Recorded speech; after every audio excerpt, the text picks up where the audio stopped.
The most stable economic partnership in the world just hit a termination clause. Today, March 18, 2026, we are auditing the potential merger of Canada and the European Union. While it sounds like a geopolitical trial balloon, the data shows that Prime Minister Mark Carney has spent the last year building the exact interoperability infrastructure needed for accession. After Trump's 2025 tariffs hammered Canadian steel, autos, and aluminum, Canada realized the US was an unreliable vendor. The result? A hard pivot to Europe that is moving from trade agreement to total supply chain integration. As a CPA, I track market access agreements. In December 2025, Canada became the first non-European country to join the EU SAFE initiative, a €150 billion weapons procurement program. From a forensic perspective, this is a preferential contractual entry. Canadian defense manufacturers now have direct access to European military markets that no other non-EU nation possesses. This isn't just a trade deal, it is defense-level supply chain integration. Canada is no longer treating the EU as a customer,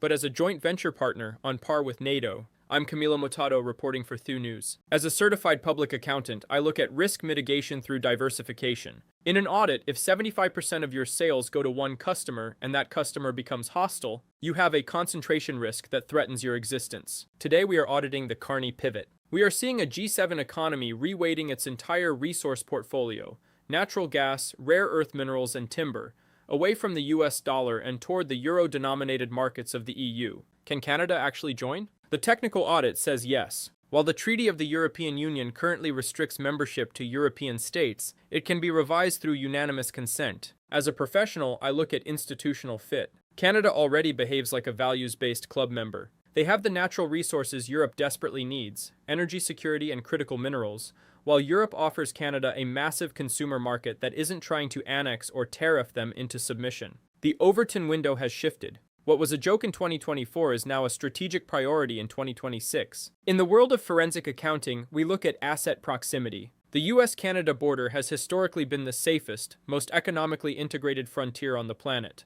But under the current administration, that integrated asset is being treated as a liability. As a CPA, I track supply chain resilience. If Canada integrates with the EU, the US essentially loses its northern anchor. Canada holds the world's third largest oil reserves and massive freshwater resources. By pushing Canada into Europe's arms through arbitrary tariffs, the US is performing a strategic write-off of its own energy security buffer. This isn't just a trade dispute, it's a total revaluation of the North American continental asset. The most critical audit finding for global finance is the currency exposure of Canadian trade. Currently, Canadian exports are heavily dollarized, but deeper integration with the EU means a shift toward euro-denominated trade. From a forensic perspective, this is a diversification of reserve assets. We've already seen the petrodollar under extreme pressure in the Strait of Hormuz. If Canada, a G7 energy giant, starts reweighing its ledger toward the euro, it represents an incremental blow to US dollar dominance. Canada is no longer betting on the greenback as its sole safe haven.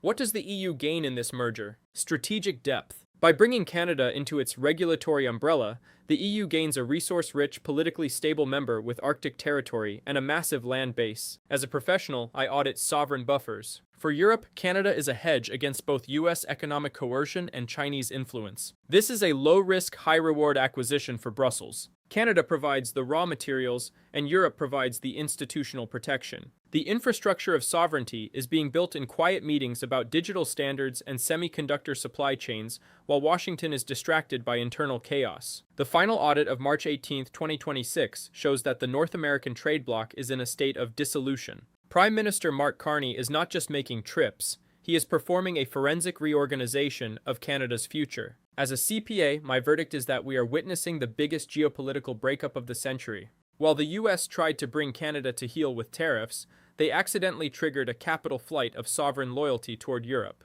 The infrastructure is being locked in, the defense contracts are signed, and the northern anchor is drifting across the Atlantic. But I want to hear from you. Is Canada joining the EU a masterstroke of diversification or a step too far for Canadian identity? Can the US afford to lose its most integrated trading partner, or is it too late to stop the Carney pivot? Let me know in the comments. Your perspective is the only audit that matters when the maps of the world are being redrawn. I'm Camilo Motato, certified public accountant for Thu News. Subscribe to stay informed on the financial truth behind the headlines. Stay safe.